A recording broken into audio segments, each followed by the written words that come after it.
வாழ்க வளமுடன், வாழ்க வையகம். இந்த பதிவு அருமையான பதிவு, சூப்பர்னு சொல்ல மாட்டேன். நீங்க தீர்மானம் பண்ணணும். உங்களுக்கு பிடிச்சிருந்தா நல்ல பதிவுன்னு நாலு பேர் சொல்லுங்க. நான் பெற்ற இன்பம் பெருக வையகம், நாலு பேர் நல்லா ஆகட்டும். அது ஒரு நல்ல கர்மம். மொட்டை என்னையா சொல்ற, பெரிய சொதப்பல் விட்டுருங்க, நோ ப்ராப்ளம். நான் ஏன் டியூட்டி பண்றேன், நீங்க டியூட்டி பண்ணுங்க. ஓகே. இங்க தமிழ் பழஞ்சொல்லு நிறைய இருக்கு. சேர்வாரோட சேர்ந்தா அப்படின்னு பழஞ்சொல்லு இருக்குது.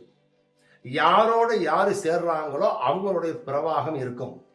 அதாவது எது உயர்ந்த சக்தியோ அது குறைஞ்ச சக்தியை இன்ஃப்ளூயன்ஸ் பண்ணும்.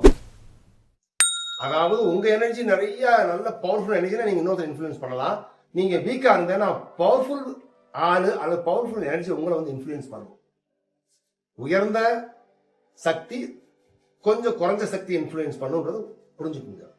நீங்க தினம் பெரிய பெரிய காரியங்கள் பண்ணி சாதனை பண்ணி ஞானம் பெறணும், பெரிய ஞானி ஆகணும், மாபெரும் சக்தி ஆகணும், ஒன்னும் சாதாரண மனுஷனா வாழ்ந்துகிட்டு இருக்கும் போதே சில விஷயங்கள் பண்றதுனால ஞானி மாதிரி இருக்கிற, ஞானம் பழம் மாதிரி இருக்கிற, உயர்ந்த நிலையில சாதிக்கிற ஒரு சக்தி உங்களுக்கு வர்றதுக்கு வாய்ப்பு இருக்குது.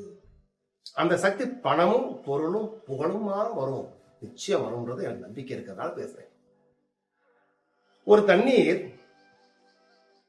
மழை நீரோ தண்ணீரோ மேல இருந்து கீழே விழுகுதுங்க. ஒரு செடிக்கு விழுந்தா அந்த செடிக்கு ஒரு உயிருங்க. ஒரு சிப்பியில விழுந்தா அது ஒரு முத்துங்க. ஒரு சாக்கடையில விழுந்தா அது சாக்கடைங்க இல்லையா? ஒரு பணத்துல விழுந்தா அதுவும் பணத்தோட பாகுங்க. ஒரு நல்ல மனமுள்ள மனத்தோட இருந்தா அதுவும் நறுமணமா மாறுங்க. என்ன சொல்லவனே, எது எதோட சேருதோ, பூவுடன் சேர்ந்த நானும் மனம் பெறுவது போல நீங்க யாரு கூட சேர்றீங்கன்ற தீர்மானம் பண்ணிக்கிறது உங்க குரூப். அது காலையிலிருந்து சாயந்தரத்துக்குள்ள அட்லீஸ்ட் 4 பேர்கிட்ட கெட்டவன்னு சேர்றீங்களா, கெட்டது செய்யணும் ரெண்டாவது விஷயம், அட்லீஸ்ட் 2 நல்லது செய்யுங்களேன். காலையில் நினைச்ச உடனே இன்னைக்கு யாராவது நல்ல மனுஷங்க கூட பேசுங்க, நல்ல வாக்கு சொல்லுங்க, நல்ல விஷயங்களை கேளுங்க, நல்ல விஷயங்களை பாருங்க, நல்ல விஷயங்களை சுகந்தம் பண்ணுங்க, நல்ல விஷயங்களை சாப்பிடுங்க. இந்த ஐம்புலன்கள் மூலமா சேர்க்கைகளை நீங்க நல்லா வச்சுக்கிட்டீங்கன்னா உங்க வாழ்க்கையில ஒரு மாபெரும் மாற்றம் வரதுக்கு வாய்ப்புகள் இருக்குன்றத என் அனுபவத்துக்கு சொல்றேன். அதனால யாரோட சேர்றீங்க முக்கியம், எப்ப சேர்றீங்க முக்கியம், எப்படி சேர்றீங்க முக்கியம், ஏன் சேர்றீங்கன்னு தெரிஞ்சுக்கிட்டு முக்கியம். இது தெரிஞ்சுக்கிட்டீங்கன்னா இனிமேல சேர்றது எதோட சேரணும். டாஸ்மார்க்ல போறவன் டாஸ்மார்க்ல சேர்ந்தான்னா டாஸ்மார்க் ஆட்டம் போடுறது, அது ஆட்டம் போடும் இல்லையா? அதே இது தாகம் இருக்கு தண்ணி குடிக்கிறவங்க குடிச்சாலும் சாந்தமா இருப்பேன். நம்ம என்ன யூஸ் பண்றோம், நம்மளுடைய உள்ள சேர்றது எது? காட்ட சாட்டமான சாப்பாடு சாப்பிட்டோம் எல்லாமே எரிய ஆரம்பிக்கும். காலையிலிருந்து சாயந்தரம் வரைக்கும் மூஞ்சி பிளஸ் பிளஸ் பிளஸ் எரிய ஆரம்பிக்கும், கஷ்டமா இருக்கும். ஏன்னா சேர்றது எது?